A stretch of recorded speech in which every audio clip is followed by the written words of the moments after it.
বরিশালের আঞ্চলিক কবিতা, কবিতার নাম নখ দেয়া। ছোট হালে জাগো দেখছি আদর হরিয়া পোষাইতে, হ্যাগো দেহি নখ দে বলায় বর মেয়ারে ও চাইতে। ফরাইজ জাগো জাগা লইয়া খালি কেউরে জড়ায়, ওই কান্দার দিয়ে নখ দেয়া বর মেয়ারে লড়ায়। নখ দিয়ে জাগো আনো কাক্কু হেরা খায় গাজা, দেখতেছি না দাঁড় কাউয়া নুনায় ধরছে মাজা।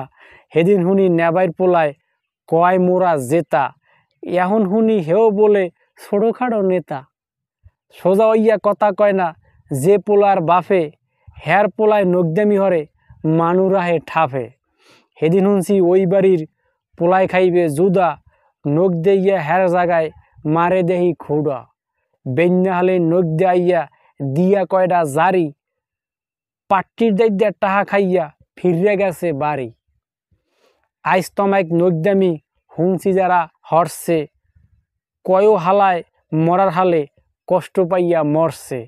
এই সমাজে কওয়া যায় না কোনো কথা হাসা, হেলে হার ধুন্নইতে মেলা কষ্টে বাসা। নইলে হেদিন বুড়া মানু কথা কইছে খালি, হেইয়া লইদ্যা নকদ্যা দ্বারা দেশে কত গালি।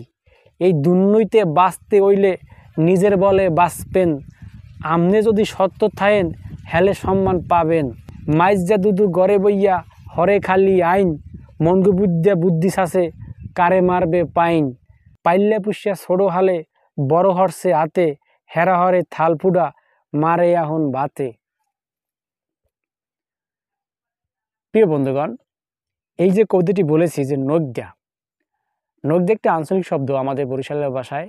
নখ দে বলতে এই কথাটি বুঝে, আপনি দেখবেন কেউ যদি কাউকে গ্রাম্য ভাষা বলা হয় হরতাল লাগাইতে চায়, এই হরতাল লাগানোর ফিন্নে অর্থাৎ গ্রামে যারা একটু নেতা টাইপের কিছু লোক আছে না, যে ওদেরকে ভয় পায় কিন্তু মানুষ সম্মান দেয় না, ওদেরকে দেখলে মানুষ ঘৃণা করে কিন্তু সামনাসামনি বলে কেমন আছেন, ওই যে ভয়তে। তো এই যে যারা নকদেমি করে, এদেরকে করে কি ওই সকল লোকগুলি তাদের কাছে যে তাদেরকে টাকা দিয়ে তাদেরকে মানে হাতে এনে তার প্রতিপক্ষ লোককে দমন করার জন্য এই সকল লোককে বলায়। এরা আমরা সাধারণত গ্রাম্য ভাষায় বলা হয় নখ দেয়া।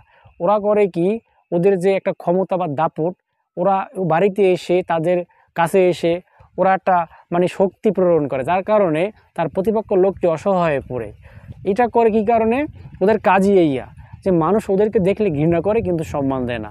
এই নখ দেখো এরকমের এই নখ দিতে শিকার আমি নিজেও হয়েছি, কিন্তু আসলে তাদেরকে দূর থেকে ঘৃণা করি কিন্তু কথা বলার মতো সাহস আমার ছিল না। তো আসলে সেইখান থেকে আমার এই কবিতাটি লেখা। আমি দেখেছি যে মানুষ যে তাদের কাছে কতটা অসহায়, কিছুই করার থাকে না, দূর থেকে মানুষ ঘৃণা করে কিন্তু সম্মান দেয় না। সুপ্রিয় দর্শক শ্রোতা, আপনারা এই সকল লোক থেকে দূরে থাকবেন। এরা কিন্তু মুখে মিঠা মিঠা কথা বলে কিন্তু ভিতরে অনেক ক্ষতি করে চলে। আমাদের সমাজে এখন এই সকল লোকগুলোই বেশি দেখা যায়। তো সুপ্রিয় বন্ধুগণ, আমি আমার ভালোবাসার জায়গা থেকেই সচেতনমূলক কবিতাটি লিখেছি।